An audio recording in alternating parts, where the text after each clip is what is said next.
On the morning of March the 25th of 2023, 28-year-old Mississippi woman Khadijah Michelle Brown was arrested after she allegedly shot and killed her husband during a Facebook Live broadcast. According to a statement from the Lowndes County Sheriff's Office, deputies responded to a domestic violence call at around 7:40 a.m. When they arrived at the couple's Green Tree Drive residence, they found the husband, 28-year-old Jeremy Brown, dead from a gunshot wound. A 9mm handgun, as well as other pieces of physical evidence, were recovered from the scene.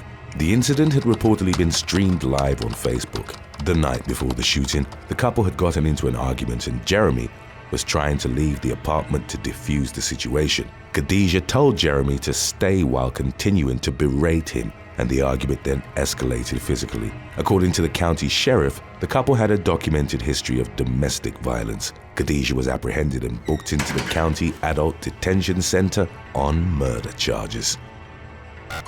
Number 33. Rachel Elwell.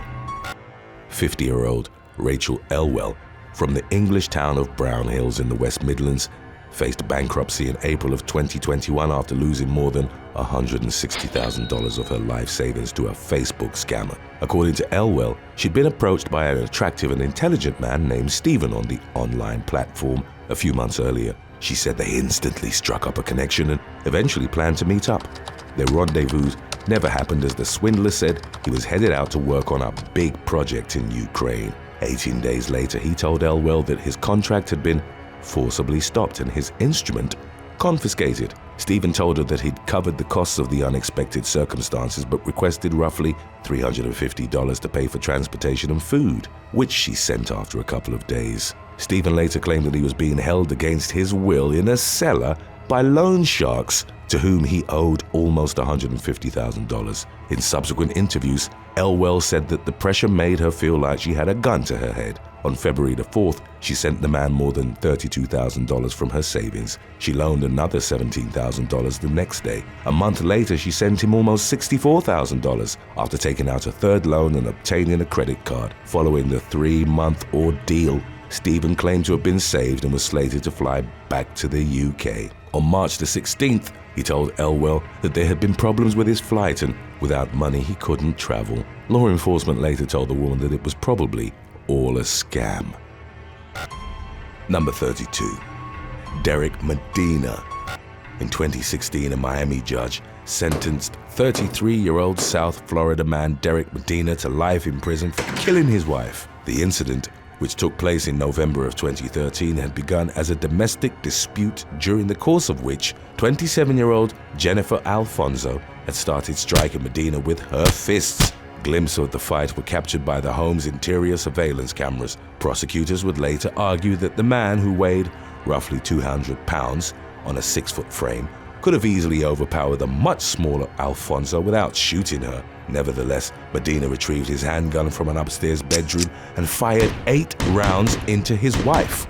A medical examiner concluded that all of the shots had occurred as the victim was cowering on her knees on the kitchen floor. Medina then took a photo of her body and uploaded it to Facebook, captioning it, "R.I.P. Jennifer Alfonso." As shocked friends asked about the harrowing post, Medina confessed to killing his wife because she was punching him and he couldn't stand any more of the abuse. He then surrendered to the authorities. During his trial, Medina addressed the court in a manner that seemed rather disconnected from his situation, warning President Barack Obama about corruption and vowing to sue the world. Number 31. Ashley Bemis. On December the 18th of 2018, Ashley Bemis from San Juan Capistrano, California, was arrested on suspicion of felony grand theft, second-degree burglary, witness intimidation, and making false statements. The 28-year-old was booked into the Orange County Jail on a $50,000 bond. Bemis had a documented history of fraud, which included fake pregnancies and the collection of donated goods she would then resell for a profit. Law enforcement discovered hundreds of donated items at her residence, as well as another location, according to Lieutenant Mike Peters of the local sheriff's department. Peters said that the woman's scheme began to unravel after her victims complained on social media. Prior to the arrest, detectives were tipped off after Bemis posted on Facebook that she and Shane Goodman, her purported firefighter husband, were gathering donations. The post, which was also published on the San Clemente Life Facebook page, stated that Goodman and his crew weren't receiving the supplies they needed to battle the wildfire in the Cleveland National Forest. The donations subsequently collected amounted to at least $2,000. Investigators determined that no fireman by the name of Shane Goodman existed in the national database. According to a search warrant affidavit, several of the victims of Bemis's past deceptions claimed that she'd organized a fake baby shower to receive gifts. Another victim told officers that she was appalled to find pictures of her son dressed as a girl on Bemis's Facebook page after she'd hired her as a nanny. On March the 1st of 2019, the woman was sentenced to 177 days in jail. According to County Superior Court records, she pleaded guilty to 1 count of grand theft and 4 counts of second-degree burglary, all felonies. Her plea also included 6 counts of dissuading a witness and 24 fraud counts, which were classified as misdemeanors. Number 30. Michael Baker. On April the 16th of 2012, Kentucky resident Michael Baker was arrested for siphoning gasoline from a Jenkins police car and posting a picture of the theft on Facebook. The 20-year-old had reportedly flipped his middle finger in the photo, which spread like wildfire on social media. Eventually, the post caught the attention of law enforcement. In an interview, Baker said that he and his girlfriend, Joanne Sandlin, had nothing to do on the day of the incident, so they decided to prank the police. Baker then admitted that he extracted a little bit of gas from the squad car, but indicated there wasn't much fuel in the vehicle. The police chief said that if Baker was willing to steal from the police, he would steal from just about anybody. He was charged with theft by unlawful taking. Number 29. Victornique Nixon. Police were dispatched to a home in Medford Avenue in Youngstown, Ohio on March the 6th of 2023. 25-year-old Victornique Nixon was apprehended and taken to the Mahoning County Jail on a charge of attempted murder. According to subsequent reports, a 30-year-old South Side woman had gone to the police a week prior and showed authorities 2 Facebook videos of Nixon who talked about wanting her dead and even offered to pay as much as $5,000 for the hit to be carried out. A protection order was obtained by the alleged victim, but police didn't locate Nixon until the following week. On March the 8th of 2023, Nixon was arraigned in court and held in custody on a $250,000 bond. Number 28. Sabrina Perone and Valerie DiLorenzo. On January the 8th of 2014, in Indian Shores, Florida, 22-year-old Sabrina Perone and Valerie DiLorenzo, aged 19, were arrested and faced felony charges for making death threats on Facebook. The 2 Seminole women allegedly threatened Emily Sipos on the social media platform. Sipos said that the incident stemmed from an ongoing dispute between the 2 parties. According to arrest affidavits, Perone used Facebook to goad the victim into coming outside, threatening to drag her out of the house with her parents present. DiLorenzo mentioned to authorities that because Sipos had blocked her, she used Perone's account to post threats of her own. She threatened to put a bullet in Sipos's head in one such post. DiLorenzo openly revealed her identity in the post and attached pictures of guns to further intimidate the victim. Some of the posts were made while the suspects were driving to the victim's house in the afternoon.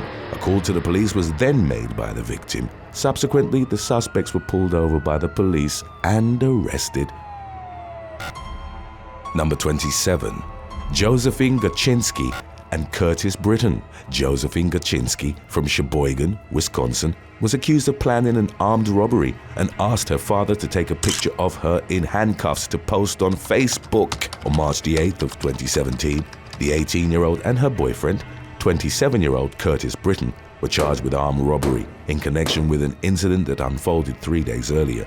Gachinsky was reportedly chatting with a man she knew and eventually arranged to meet up with him. When the man arrived in Sheboygan, he got into the woman's car where Britton leapt into the back seat, held him at gunpoint and stole his wallet and smartphone. Detectives were able to identify Kaczynski using her social media alias, Josephine King, and later tracked her to a home that belonged to her father. She admitted that she'd met with the victim and stolen his marijuana. When officers handcuffed her, she asked her father to document the occasion with a photograph. Gachinsky said that she intended to post the pictures on Facebook. The couple faced up to 40 years in prison if found guilty of felony armed robbery. According to a criminal complaint, Britton was also charged with bail jumping in relation to a felony charge of drug possession with intent to supply close to a jail, and was eligible for an extra 2 years in prison if found guilty. Number 26. Darren Wright. In January of 2014, a fugitive taunted the Greater Manchester Police on Facebook before officers took up his challenge and tracked him down to the city of Salford. The suspect, 26-year-old Darren Wright, was released from custody in June 2013. 8 months after he was freed, he reportedly breached the terms of his release, which resulted in a police manhunt. After Wright went into hiding, investigators executed a string of search warrants, but couldn't find him. Upon hearing of law enforcement's attempts to track him down, the man posted on Facebook that the police were looking for him in the wrong places. He also wrote that the police efforts to locate him using a tactical team were a waste of time, and suggested that they use fast patrol cars before wishing them good luck. On April the 2nd of 2014, officials found him during a raid in Salford, and he was subsequently sent back to prison to serve the remainder of his sentence. Greater Manchester Police punctuated the eventful manhunt with a warning to potential copycats, writing in a social media post, "Don't challenge us, we will win." Number 25. Julio Cesar Castillo. In August of 2021, a man was gunned down by an intruder in the living room of his Carolina residence in Puerto Rico while he was streaming live on Facebook. 24-year-old Julio Cesar Castillo, a native of the Dominican Republic, was drinking a bottle of alcohol and recording himself in the moments leading up to the shooting. The masked gunman barged inside the room and unleashed a flurry of shots, prompting Castillo to run and then crawl for his life. The attacker fired 5 more times before fleeing, wounding another male occupant of the home, reported as being in his late teens in the process. The latter survived, but Castillo was pronounced dead at a local hospital. According to updates on the case, the authorities hadn't disclosed the name of any suspects. It's unclear what had prompted the shooting, although some sources have theorized it to have been retaliatory in nature.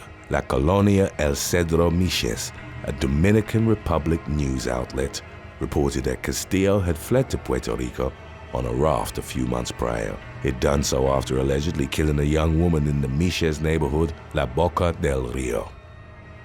Number 24. Facebook killer.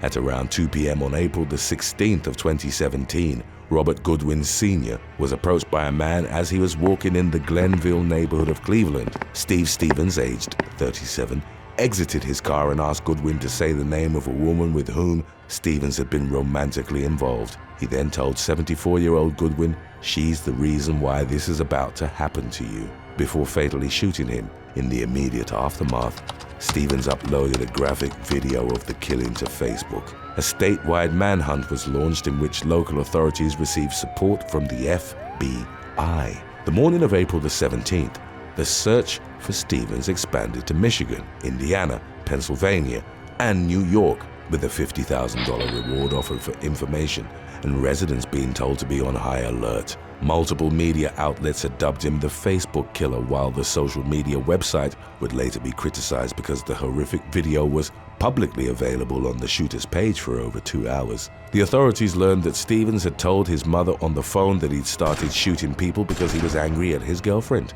74-year-old Goodwin had been randomly selected while the girlfriend in question was unharmed and cooperated with the authorities. On April the 18th, Stevens pulled into a McDonald's in Pennsylvania about 100 miles from where the shooting had occurred. An employee recognized him from news reports and, after alerting the authorities, deliberately stalled him by claiming his order of fries would be late. Pennsylvania State Police arrived at the restaurant and a chase ensued as Stevens pulled out of the drive-thru. Officers performed a tactical maneuver and brought his car to a stop in the city of Erie. By the time police got to him, they found him dead from a gunshot wound.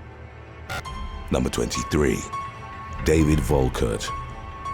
In mid-2011, Indiana man David Volkert faced felony charges after plotting to kill his wife in order to run away with a teenage girl who added him on Facebook. 38-year-old Volkert told the teen, identified as Jessica Studebaker, that he was tracking his wife's movements with a GPS device he installed on her car. The man was arrested on June the 3rd, but charges were dropped 6 days later. As it emerged following his arrest, Jessica Studebaker was a fictional person created by Volkert's ex-wife, who sought to obtain information she could use in their ongoing custody battle. Volkert claimed to have been aware of his ex's deception the entire time, and that he was simply messing with her by detailing his supposed murder plot. Weeks earlier, he'd reportedly secured a notarized sworn affidavit that explained his elaborate plan right after he'd received Studebaker's friend request. In spite of the document that seemingly backed up his story,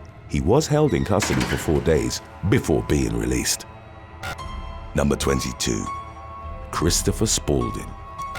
On December the 1st of 2022, a fugitive from Georgia assisted authorities in his own arrest by commenting on a most wanted list post on Facebook. The post was published by the Rockdale County Sheriff's Office the previous month. The suspect, 40-year-old Christopher Spaulding, hadn't seen his name on the list and thus commented, "How about me?" The department replied, acknowledging the error of their omission before saying that they were on their way to pick him up. Spaulding had 2 outstanding arrests for a felony violation of probation.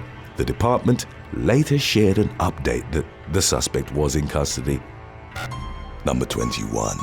Robert Peralta. 35-year-old activist and musician Robert Peralta ran into trouble after posting a comment to Facebook on the 23rd of January in 2017. The post alleged that he'd been choked and slammed by a sheriff's deputy, and Peralta vowed that it was time to strike back. 2 months later, the San Francisco native found out that authorities had issued a warrant for his arrest on accusations of threatening to kill law enforcement. Despite having no criminal record, he turned himself in and was held in custody on a $25,000 bond. His charges coincided with heightened concern about threats against the police, following several killings of law enforcement officials. A friend helped him cover the cost of his bond so he could be released. Eventually, the case was expunged from Peralta's record in exchange for his participation in a presentation about responsible social media use for young people. Even after he'd been acquitted, he was reportedly paying off his bond in monthly installments. Number 20. Paula Asher.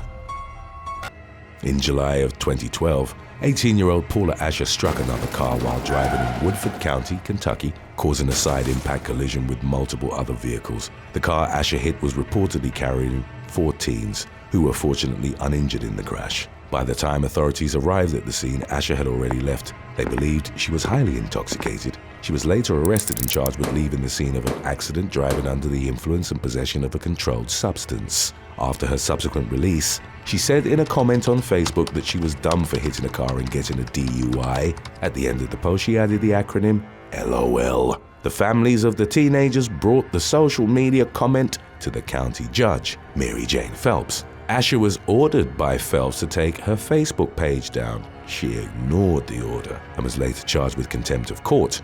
On August the 28th of 2012, she was sentenced to 2 days in jail. When she returned to court a week later, Asher apologized to the judge for not complying and for the insensitive comment, adding that she'd finally deleted her account.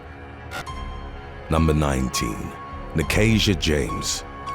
In January of 2016, law enforcement in San Bernardino, California, launched an investigation into the murder of 21-year-old Dorian Powell. He'd been found dead in the 2000 block of North Central Avenue after suffering extensive knife wounds. The main suspect in the case was Powell's girlfriend, 18-year-old Nakasia James, who'd posted an apparent confession on her Facebook page. In the since-deleted post, she claimed that they'd gotten into a fight on the night of the incident and Powell, whom she reported as drunk, had hit her in the face. James admitted to then taking a knife and stabbing him, but added that she didn't think it would hurt him, concluding her post by asking God for forgiveness and attaching RIP to Powell's name. The victim's family defended him, maintaining that he wasn't an abuser and that his killing had been premeditated, not a result of self-defense. James was arrested and charged with murder. Number 18. Megan Adkins Badash. In February of 2019, Louisiana woman Megan Adkins Badash was arrested and spent the night in jail for posting a violent video on Facebook. The clip showed a fight between two male students at the Acadiana High School, where her son also attended. In the video, which her son had obtained via Snapchat, the student was knocked down twice and struck his head on a concrete bench. Fortunately, his injuries weren't life-threatening. 32-year-old Adkins Badash was arrested after uploading the clip, and the police department also displayed her photo on its social media. She was charged with unlawful posting of criminal activity for notoriety and publicity. In the aftermath, Adkins Badash would explain that she'd uploaded the clip solely out of concern for the injured student, whom she feared might have suffered head trauma. Her word choice in the post reflected concern rather than a desire for publicity. Her worries stemmed from a harrowing family experience.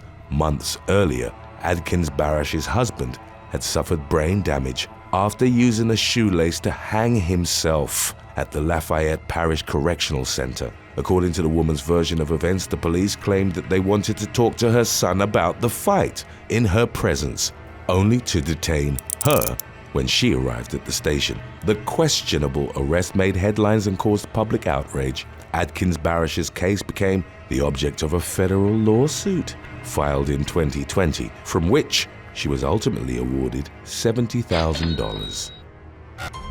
Number 17. Danielle Saxton. An Illinois woman was arrested in 2014 after uploading photos on Facebook in which she was wearing a stolen dress. Staff at Morty's clothing boutique reviewed surveillance footage from the store, and the owner asked social media users to be on the lookout for a neon leopard print dress, the singular item of its type they had in stock. Only a few hours later, internet sleuths tracked it down to a series of photos by 27-year-old Danielle Saxton, who captioned her posts, "Love my new dress." She was subsequently booked at the Franklin County Jail on charges of retail theft less than $300. Number 16. Kristen Holmes. A 26-year-old woman was arrested in 2015 for what was described as Facebook thugging after uploading a selfie in which she was smiling and pointed a handgun at the camera.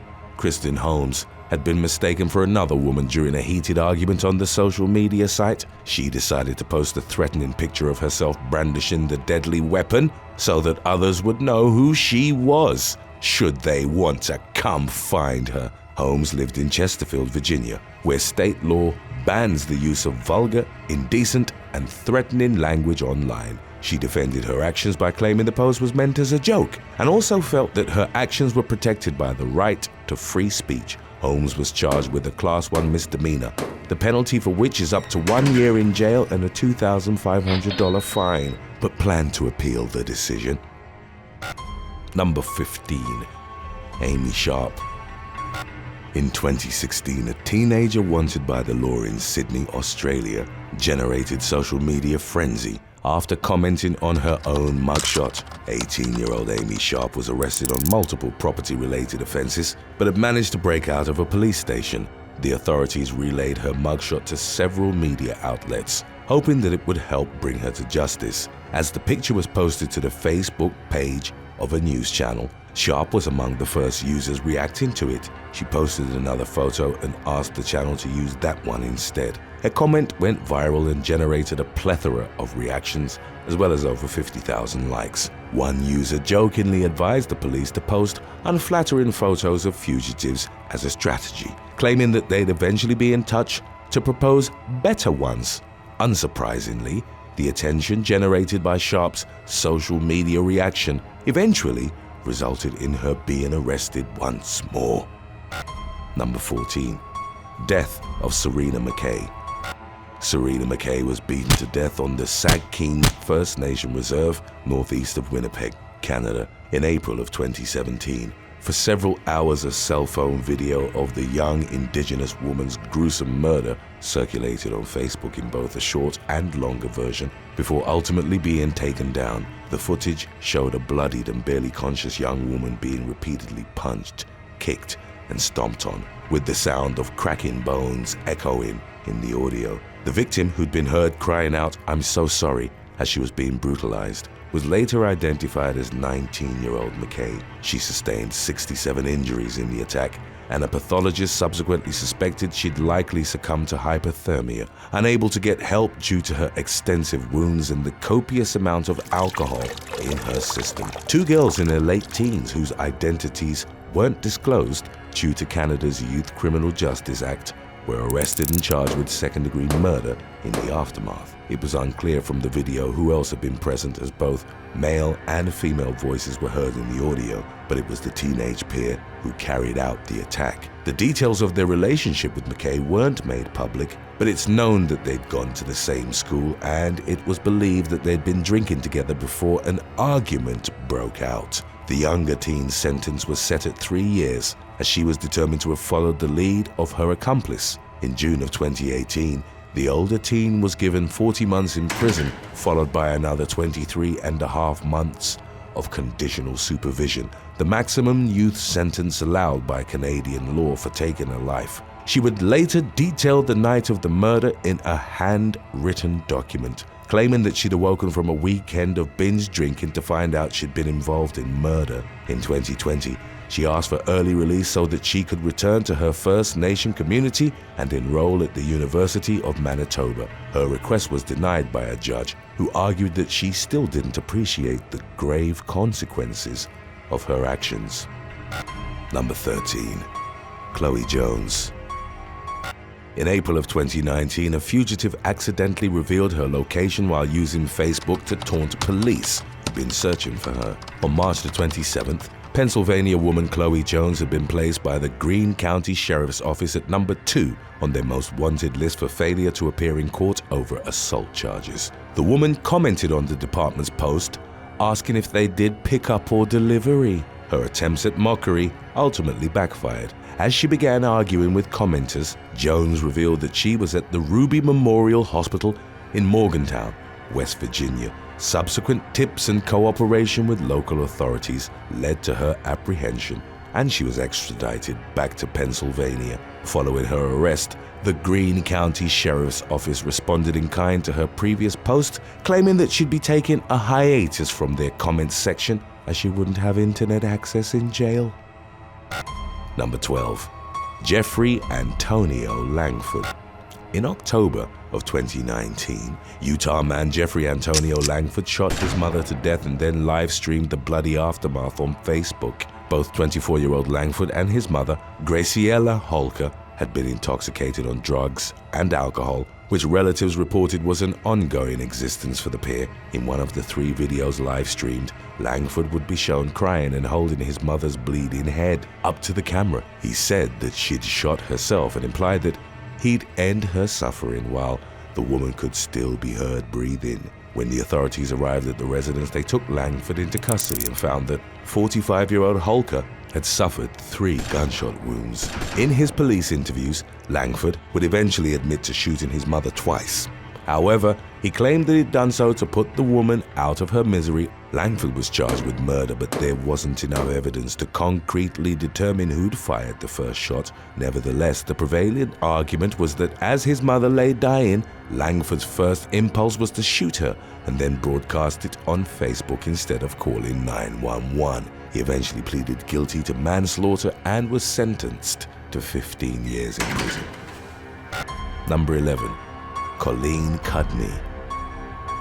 In 2012, Colleen Cudney of Westland, Michigan, was convicted of a DUI and consequently given probation on the condition that she remained completely alcohol-free. The day after St. Patrick's 2014, only a few weeks before the end of her probation, Cudney was called in for a random breathalyzer test. The 22-year-old passed, but then made the baffling decision of boasting on Facebook that she'd done so even though she'd been drinking the day before, referring to the situation as a buzzkiller. The post got the attention of Westland police, who relayed the information to her parole officer. During a subsequent phone call, Cudney was asked to come in and take a urine test which, unlike the breathalyzer, would show if she'd drunk within the previous 80 hours. The young woman hung up the phone, which is an automatic probation violation. She was expected to attend a hearing on April the 1st, which, in light of the new information, meant that she faced spending up to 3 months in jail. Number 10. Lorraine Graves. In July of 2021, police in Tulsa, Oklahoma, uploaded a photo of 24-year-old Lorraine Graves as part of the department's weekly Most Wanted Facebook post. She had been captured by surveillance cameras in the company of 19-year-old Jaden Hobson and his brother, Gabriel, aged 20. They were the prime suspects in the murder of a man at an apartment complex which had occurred in March. Graves, who was wanted as an accessory, used her real name and profile when commenting on the department's photo of her, jokingly asking about the reward money.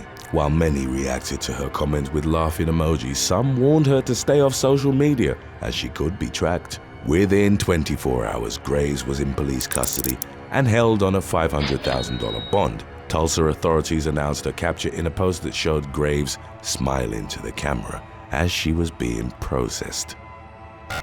Number 9. Andrew Markham.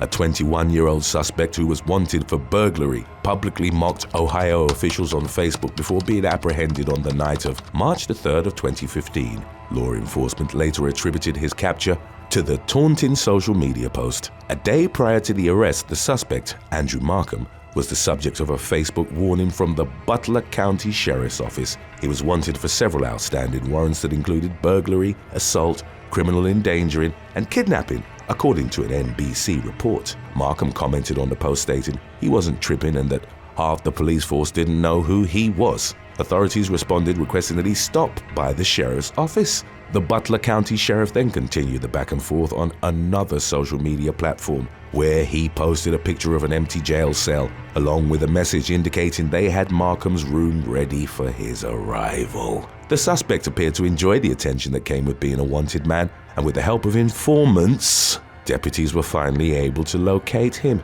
A mugshot of the man, red-faced and teary-eyed, was uploaded to the county sheriff's page following his arrest. Number 8. Andrew Hennels.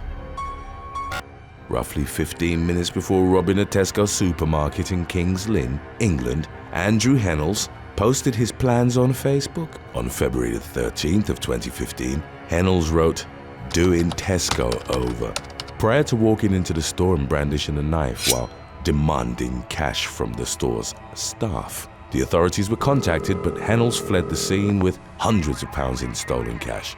He was, however, arrested shortly thereafter at a nearby pub. Officers recovered the stolen money and also found a knife in his possession. The Facebook post, coupled with witness reports and the material evidence on Hennels' person, irrefutably pointed to him as the perpetrator. He pleaded guilty to armed robbery a few months later, and a judge concluded he posed a high risk of serious harm to the public. Hennels was sentenced to 4 years in prison. Number 7. Stevie Dwayne Winstead and Tiffany Annette Klein. The police department in Hoover, Alabama, thanked the public after a post on Facebook aided them in tracking down 2 shoplifting suspects from Pell City. On August 9th of 2020 at a store on Highway 150, 42-year-old Stevie Dwayne Winstead and Tiffany Annette Klein, aged 39, stuffed over $3,000 worth of merchandise in bags and left without paying. 3 days later, law enforcement asked for the public's assistance in identifying the suspects. Investigators said that they received several tips following the upload of their Facebook post. Shortly after 7 p.m. on August 10th, Klein was arrested and booked on a $15,000 bond. 18 days later, Winstead was likewise apprehended and placed in jail on the same bond amount. Both were charged with first-degree theft of property and bonded out within hours. Number 6. Christopher Banegas. A New Mexico man was taken into police custody in November of 2014 after uploading pictures of stolen guns to his Facebook profile. The weapons had been taken from an Albuquerque home in the fall of the previous year by Christopher Banegas, a father in his late 30s. The police had no leads regarding the theft until the victim, who was a friend of Banegas's, recognized his property from the Facebook posts. He hadn't previously checked up on Banegas or viewed his profile because he didn't suspect him. In the aftermath, the thief was charged with aggravated burglary, larceny of a firearm, and tampering with evidence. Number 5. Tony Harris.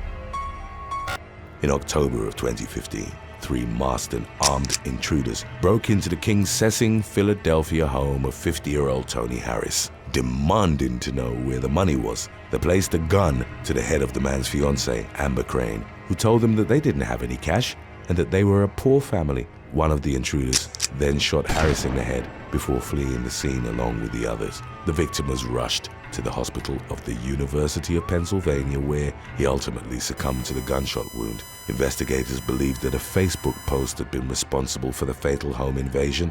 On October the 5th, Harris had uploaded a photo of Crane holding thick bundles of cash. The father of three's caption read that he'd misplaced $60,000 and that he hoped his wife hadn't gone shopping with it. The large sum of money is believed to have attracted the robbers, and the authorities began investigating a possible connection. However, according to the victim's family, the post was meant as a joke. They claimed that Harris, an electronics repairman, had placed $20 at the top of stacks that mostly consisted of $1 bills, making them seem far more valuable than they actually were.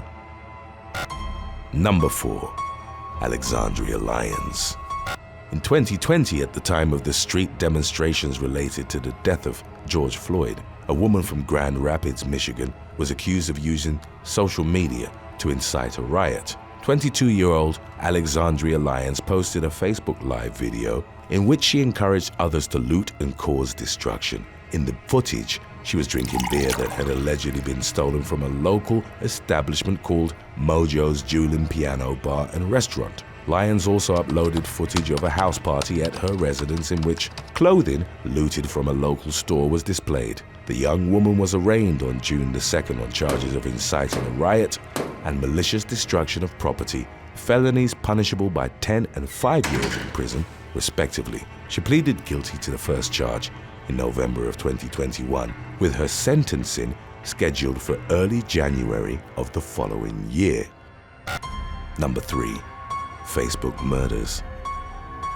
In 2012, a Tennessee couple was found dead at their home in Mountain City following a murder plot that unfolded on Facebook involving catfishing and cyberbullying. Janelle Potter, along with her parents Barbara and Marvin, had moved to the city in 2005. Janelle, then in her early 20s, faced difficulty interacting socially, not least of all because of her overprotective parents, and spent most of her time on social media. In the late 2000s, for the first time, she found a group of real-life friends that included Billy Payne and his cousin, Jamie Curd. Janelle became romantically involved with Curd, but kept the relationship hidden from her parents, while also reportedly secretly harboring an obsession for Payne. The relationship with the latter would deteriorate after he'd begun dating Billie Jean Hayworth. Janelle accused Payne and Hayworth of anonymously bullying her online, threatening her with violence and making prank calls. She maintained that the hate was rooted in Hayworth being jealous of her looks. The couple unfriended her on Facebook, claiming that Janelle had in fact been the feud's main aggressor.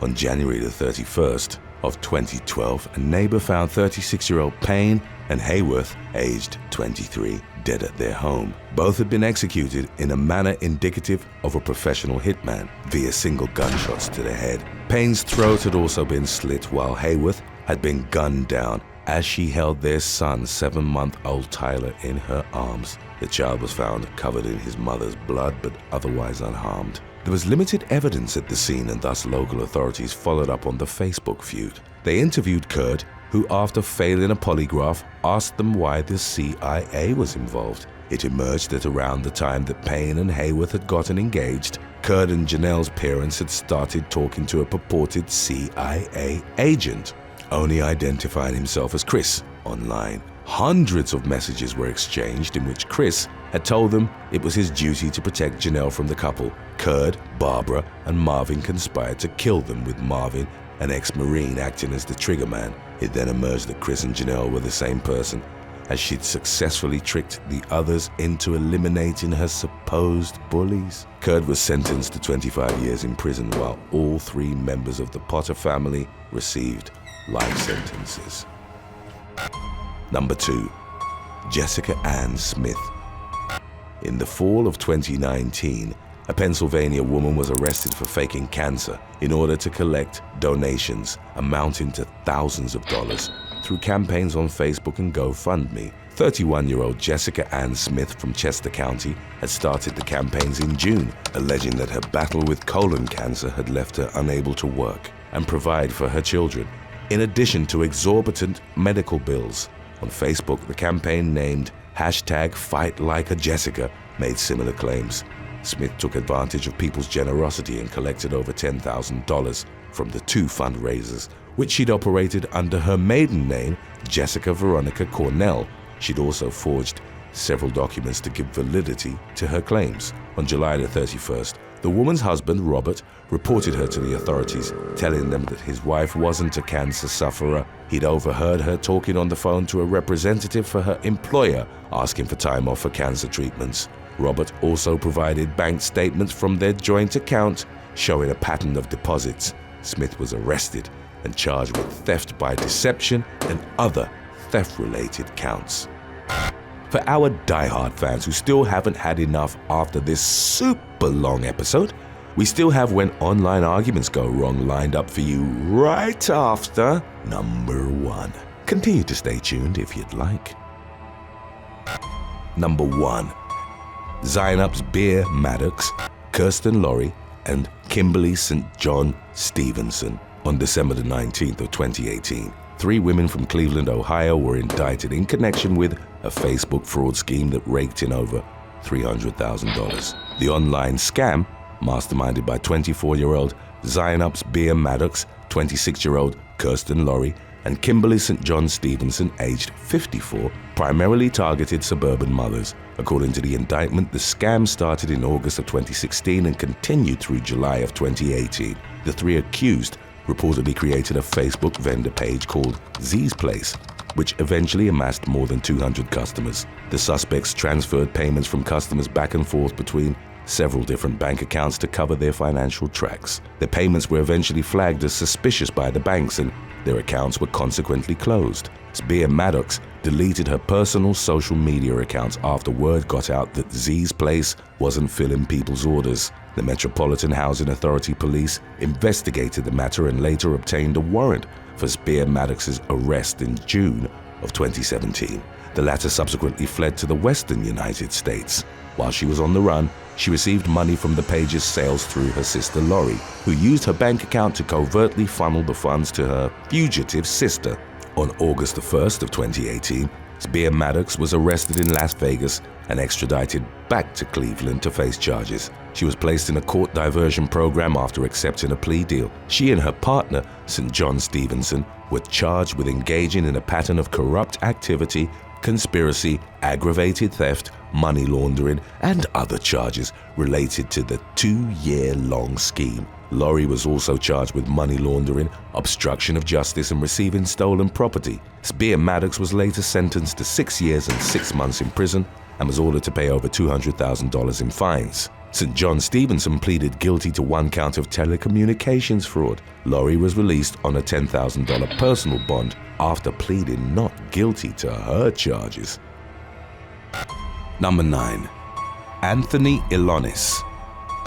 On December the 8th of 2010, Anthony Elonis was arrested in Northampton County, Pennsylvania, after posting threatening messages on Facebook directed towards his ex-wife, co-workers, police forces, and the FBI. Elonis refuted federal charges, claiming that he was an aspiring rap artist and that the post had simply been an example of artistic expression. He also noted that many of the lyrics he'd used originated from comedy sketches and that he'd merely altered them to fit his personality. One of the videos in question was the song "I Want to Kill the President" by the Whitest Kids You Know, in which the artists make fun of the thin line between freedom of speech and threatening behavior. Elonis told authorities he didn't intend on carrying out any of the threats he'd issued, but the court rejected his testimony. He was ultimately sentenced to 44 months in prison, plus 3 years of supervised release. Almost a decade later, then 37-year-old Elonis was charged with cyberstalking. On July the 21st of 2021, he was accused of harassing the prosecutor from his original criminal trial, as well as his ex-wife and another former partner via Twitter and text messages. Elonis was found guilty of 3 counts of cyberstalking on August the 5th of 2022, following a 5-day trial. Number 8. Jalen Harvey. Real estate agent Joseph Vindell was murdered on March the 7th of 2021 by 20-year-old Jalen Harvey during a robbery gone wrong in New Orleans, Louisiana. Vindell, aged 29, had posted an ad for a red Honda dirt bike on several online marketplaces and had eventually received an offer from Harvey for $2,800. The two men subsequently agreed to meet. Vindell's girlfriend grew concerned after he failed to return from the meeting and contacted the authorities, who tracked his phone's GPS. Police arrived at the location of the sale and noticed the dirt bike in the suspect's backyard. While questioning Harvey, he admitted to shooting Vindell but claimed to have acted in self-defense. According to his testimony, the deceased had been the one to initially pull out a gun, allegedly wanting to keep the dirt bike and the money. An autopsy conducted on the victim's remains determined that he'd suffered from injuries to his hands, which indicated he couldn't have been holding a weapon in the moments leading up to his death. Harvey eventually admitted to attempting to destroy evidence of the crime by dousing the victim's body with gasoline. He was found guilty of first-degree murder as well as obstruction of justice and monetary abuse, and was consequently sentenced to life in prison. Number 7.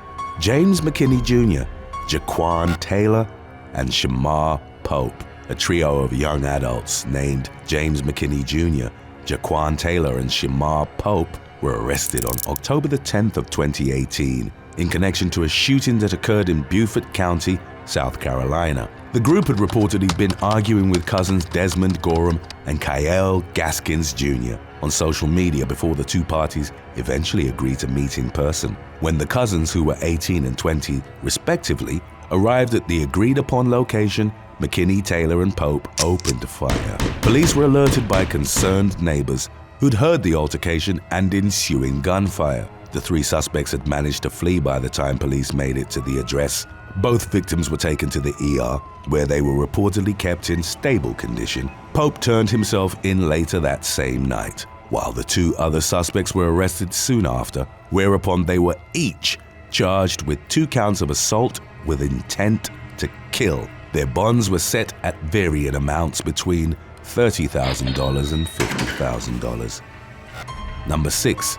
Tristan Green, Dawn Embry, and Brittany Farmer, all in their late teens or early 20s, were arrested at a parking lot in St. Augustine, Florida. On May the 16th of 2017, the trio had reportedly attacked a 4th woman over a Facebook disagreement. An off-duty deputy noticed the 3 culprits running up to an SUV outside a Publix store and contacted 911. Several witnesses then saw the 3 young women striking the victim and pulling at her hair as she stepped out of her car. Embry and Green were reported as having been visibly intoxicated, which was later confirmed when they were unable to legibly sign their affidavits. The women initially claimed not to have been the ones who started the scuffle, explaining how it had begun as a social media dispute, which then continued in the parking lot when they were attacked by the unidentified woman and her friends. A video recorded by a passerby as well as the off-duty deputy's testimony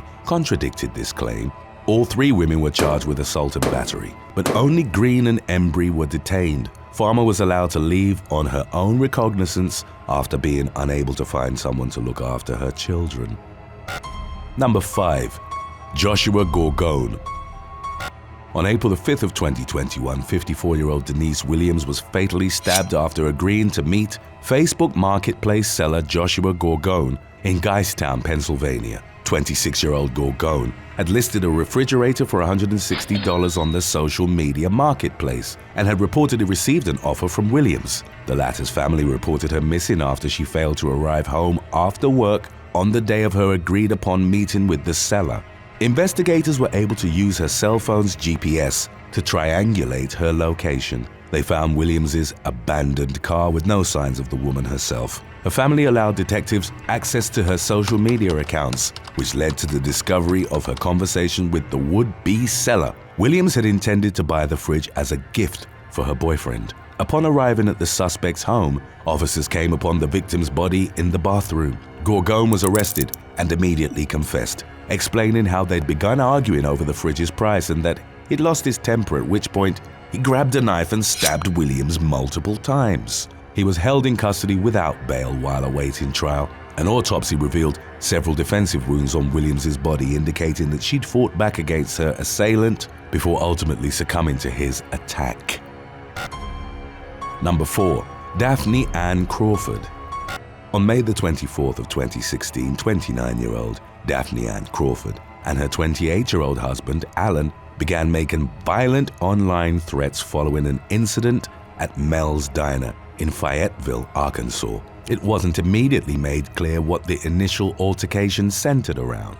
However, when a customer made a Facebook post about the incident at the restaurant, Crawford replied, threatening to shoot them and their family. She also posted intimidating messages directed towards the establishment's employees, adding pictures of her husband holding an assault rifle and dressed in Middle Eastern attire, explaining they'd converted to Islam. Crawford was arrested and charged with making threats in the first degree. Her husband was also taken into custody on unrelated charges following a joint investigation by Fayetteville Police and the FBI in connection to possession of illicit substances and firearms. Officers conducted a search of the Crawford household and discovered 3 AR-15 rifles, a 12-gauge shotgun, several handguns, and over 2,000 rounds of ammunition. Alan, also known by the name Omar Usman Khalid, was held without bond and considered a flight risk after authorities discovered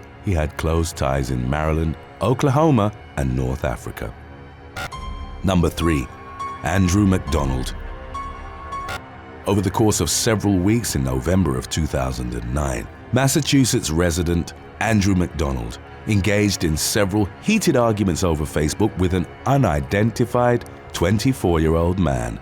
The two parties eventually agreed to parlay their dispute into an in-person meeting. When 19-year-old McDonald arrived at the scene, the two men began brawling. Before the police were called, McDonald reportedly bit the victim's ear clean off. As officers subsequently took him into custody, he seemed unfazed, stating he wouldn't have gotten in so much trouble if he'd knocked the unidentified man out. Friends of the victim recovered ripped portions of his earlobe from the scene and brought them to South Shore Hospital, where he was being treated. It's unknown whether or not the doctors were able to reattach the appendage. McDonald was released on a $10,000 bail pending the continuation of the case. Number 2. Robert Freese. 62-year-old Robert Freese, a resident of Exeter, New Hampshire, was arrested on May the 23rd of 2018 after making defamatory posts about local police chief Bill Shoop. Freese was charged with criminal defamation of character, a Class B misdemeanor, after accusing Shoop of covering up another officer's misconduct without presenting evidence. The charges were dropped after the American Civil Liberties Union got involved, labeling the arrest as an attempt to silence criticism of authority. Freese filed a wrongful arrest lawsuit later that year and on February the 8th of 2021 was awarded a settlement of $17,500. Number 1. Marcelino Santiago Lopez.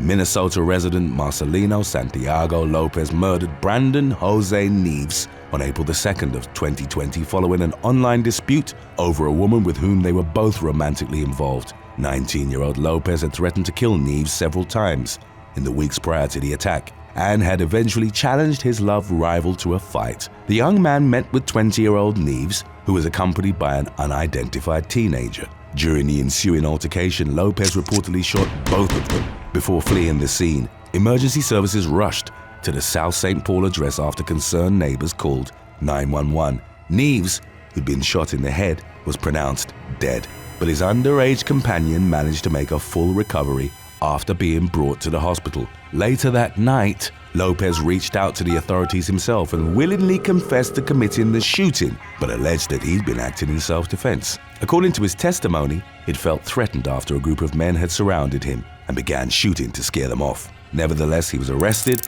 and indicted on first-degree murder charges, as well as counts of attempted murder and assault. 1 year later, Lopez was sentenced to life in prison without the possibility of parole. An additional 14 years were later added to his sentence for the attempted murder of the second victim.